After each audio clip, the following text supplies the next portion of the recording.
BJP की अगुवाई वाली एनडीए सरकार तीसरी बार लगातार बन गई है। 9 तारीख को इतवार के दिन शपथ ग्रहण समारोह भी हुआ,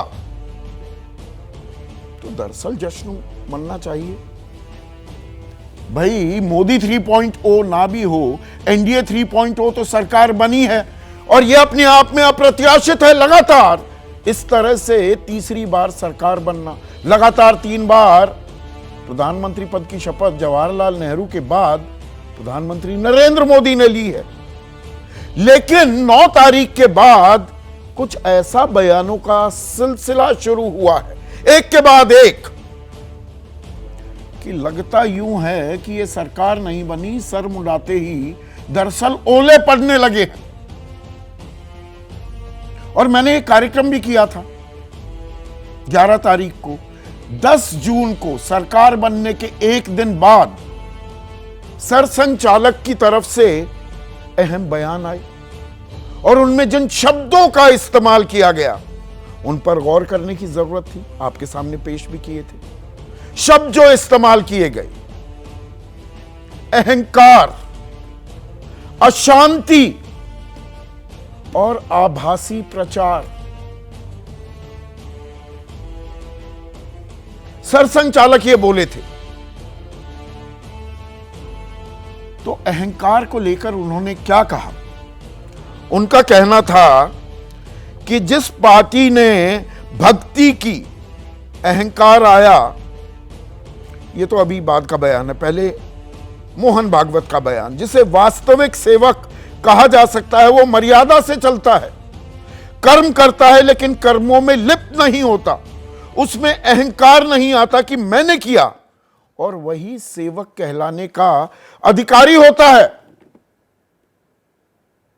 सरसंघचालक ने कहा ये बिना लार लपेट, और वो आगे बढ़े। उन्होंने कहा कि देखिए, ये जो चुनाव होते हैं ये एक मुकाबला होता है, एक स्पर्धा है, ये कोई युद्ध नहीं है। प्रतिपक्ष होता है, विरोधी नहीं है। विपक्षी खेमा कोई विरोधी नहीं होता, सबको साथ चलना होता है देश को आगे बढ़ाने के लिए, इसलिए उसे प्रतिपक्ष कहा जाता है। मणिपुर का जिक्र तो किया ही, याद दिलाया कि 1 साल से ऊपर हो गया, अशांति अभी भी वहां पर बरकरार है। पर सिलसिला यही नहीं थमा।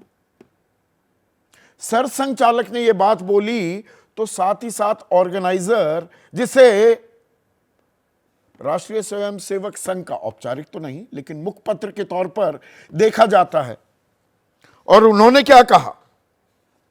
बीजेपी के खराब प्रदर्शन का कारण अति आत्मविश्वास रहा। ग्राउंड पर कड़ी मेहनत से लक्ष्य हासिल होते हैं, सोशल मीडिया पर पोस्टर और सेल्फी शेयर करने से नहीं। कि 400 पार का एक बबल, एक गुब्बारा बना दिया आपने, कार्यकर्ताओं से जुड़ाव खत्म हो गया। जो एमपी थे, जो विधायक थे, वो वीआईपी कल्चर से ग्रस्त हो गए, मेल मिलाप करना छोड़ दिया। चलो यहां तक भी बात समझ में आती है। अब एक और तीर छूटा है आरएसएस की तरफ से, और तीर चलाने वाले कौन? इंद्रेश कुमार। उन्होंने क्या कहा? जिस पार्टी ने भक्ति की, अब शब्दों पर गौर कीजिएगा, अहंकार आया, उस पार्टी को 241 पर रोक दिया गया, सबसे बड़ी पार्टी बनाए रखा। अब ये बीजेपी के बारे में कह रहे हैं कि अहंकार आ गया। तो भगवान राम ने आपको सबक सिखा दिया, आपको बहुमत नहीं आने दिया, लेकिन साथ ही साथ उन्होंने यह भी कहा कि जिन्होंने राम का विरोध किया उन्हें बिल्कुल भी शक्ति नहीं दी, उनमें से किसी को भी शक्ति नहीं दी, उन्हें एक साथ 234 पर रोक दिया। तो विपक्ष के लिए भी बोले, लेकिन जिन्होंने राम भक्ति की लेकिन उनमें धीरे धीरे अहंकार आ गया, उनको सबसे बड़ी पार्टी बनाने से रोक दिया। और इसमें कुछ कड़ियां और जुड़ती हैं। भाई फैजाबाद तो हारे ही, अयोध्या नगरी जहां पर प्राण प्रतिष्ठा बड़े गाजे बाजे के साथ की गई 22 जनवरी को, वहां पर हार हुई। बांदा चित्रकूट धाम जहां आता है वहां बीजेपी को हार मिली। संगम यानी कि प्रयागराज, वहां हार मिली। पद्मनाभ स्वामी मंदिर जहां पर है तिरुवनंतपुरम में, वहां पर बीजेपी को हार मिली। तिरुपति जहां पर बालाजी मंदिर है वहां बीजेपी की हार। नासिक जहां त्र्यंबकेश्वर मंदिर है वहां बीजेपी की हार। और मुंबई साउथ सेंट्रल जहां पर सिद्धिविनायक मंदिर है वहां पर भी बीजेपी की हार। अब इसमें बाबा रामदेव का बयान भी अहम हो जाता है। वो बीजेपी के स्टार प्रचारक के तौर पर बयान देते आ रहे हैं पिछले 10 सालों से। वो क्या कह रहे हैं? राम सबके, राष्ट्र सबका है। जाति, संप्रदाय और विचारधाराओं के नाम पर देश में भेदभाव की नींव डालना ठीक नहीं। अब ये अजब गजब हो रहा है। ये किस तरह के बाण चल रहे हैं। बीजेपी अपने दम पर बहुमत क्या ना ले पाई, लेकिन सबसे बड़ी पार्टी है, तीसरी बार सत्ता में आ रही है। लेकिन एक के बाद एक बयान आ रहे हैं। सरकार भी डैमेज कंट्रोल में दिख रही है। बीजेपी की तरफ से अब सूत्रों के हवाले से यह बताया जा रहा है कि सरसंघ चालक का यह कहना है कि मेरे बयानों को तोड़ मरोड़ कर पेश किया गया है। हमने उनके बयान बिना कोई कट लगाए, बिना कोई एडिटिंग किए वो सुनाए थे, आज फिर सुनाने वाला हूं। और अहंकार क्या विपक्ष का था, या विपक्ष को वो बता रहे थे कि भाई विरोधी नहीं है, ये तो प्रतिपक्ष होता है। विपक्षी खेमे को उन्होंने प्रतिपक्ष बताया था। यह सलाह विपक्ष के लिए ही थी। या मणिपुर 1 साल से ज्यादा हो गया जलते हुए, यह क्या विरोधी खेमे को बताया जा रहा था? और आरएसएस ने अब इंद्रेश कुमार के बयानों से किनारा कर लिया है, ऐसा बताया जा रहा है। पर यह सवाल क्या अब परेशानी का सबब बनने वाले हैं और बनने लग गए हैं दरअसल बीजेपी के लिए। और इसमें उत्तर प्रदेश जो सबसे बड़ा राज्य है और सबसे बड़ी हार दरअसल बीजेपी को कहीं मिली 2024 के लोकसभा चुनाव में, तो वो उत्तर प्रदेश था।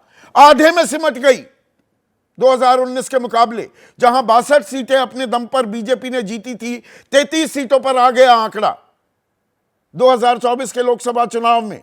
अब वहां पर सरसंघ चालक 4-5 दिन के दौरे पर हैं, गोरखपुर में हैं।